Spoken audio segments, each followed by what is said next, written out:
தினமொரு வசனம். 1 கொரிந்தியர் 13வது அதிகாரம் 3வது வசனம். எனக்கு உண்டான யாவற்றையும் நான் அன்னதானம் பண்ணினாலும், என் சரீரத்தை சுட்டெரிக்கப்படுவதற்கு கொடுத்தாலும், அன்பு எனக்கு இராவிட்டால் எனக்கு பிரயோஜனம் ஒன்றுமில்லை.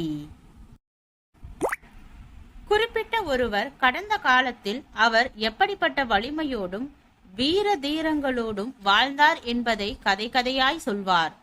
அவருடைய கடந்த கால மிடுக்கான செயல்பாடுகளும் சரீர பலம் சார்ந்த நடவடிக்கைகளும் கேட்பதற்கு மிகவும் சுவாரஸ்யமாக இருக்கும். ஆனால் தற்போது அவர் எதையும் செய்வதற்கு இயலாத பலவீனராக உள்ளார். நாம் கிறிஸ்துவ பக்திக்காக பல தியாகமான காரியங்களை செய்திருக்கலாம். பல நஷ்டங்களையும் கஷ்டங்களையும் சந்திக்க துணிந்திருக்கலாம். உறவுகள் பலவற்றை இழந்திருக்கலாம். பொருளாதார ரீதியான பல ஆதாயங்களை குப்பை என்று உதறியிருக்கலாம். ஆடம்பர வாழ்வை அற்பமாக தள்ளிவிட்டு எளிய வாழ்வை விரும்பி ஏற்றுக்கொண்டிருக்கலாம்.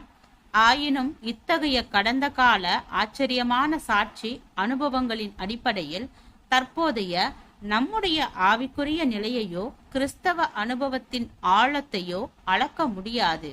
ஏனென்றால் நம்முடைய ஆவிக்குரிய நிலையும் கிறிஸ்தவ பக்தியின் அளவும் அனுதின வாழ்க்கையில் எப்படி நாம் கிறிஸ்தவ பண்பு நிலையை வெளிப்படுத்துகிறோம் என்பதை வைத்தே அளவிடப்படுகிறது. கிறிஸ்துவுக்காக நேற்று நாம் எவைகளை செய்தோம் என்பது அல்ல, கிறிஸ்துவை இன்று பல்வேறு வாழ்க்கை சூழல்களில் எந்த அளவிற்கு வெளிப்படுத்துவதில் வெற்றி அடைகின்றோம் என்பதே முக்கியமாகும். கிறிஸ்தவ பக்திக்காக தாங்கள் செய்த பல தியாகங்களை சாட்சியாக சொல்லுகின்ற பலர் சராசரி வாழ்க்கையில் கிறிஸ்துவின் நற்குணங்களுக்கு சாட்சிகளாக செயல்படுவது இல்லை. என்றோ ஒரு நாள் நாம் செய்த தியாகங்களையும் கிறிஸ்துவுக்காக சகித்த கஷ்டங்களையும் அளவுகோலாக வைத்து நம்மை நாம் வல்லமையான கிறிஸ்தவர்களாக எண்ணாமல் ஒவ்வொரு நாளும் எந்த அளவிற்கு தேவ ஐக்கியத்தை அனுபவித்து சுயத்தை கீழ்ப்படுத்தி கிறிஸ்துவை நற்குணங்களால் மகிமைப்படுத்துகிறோம் என்பதையே பார்க்க வேண்டும்.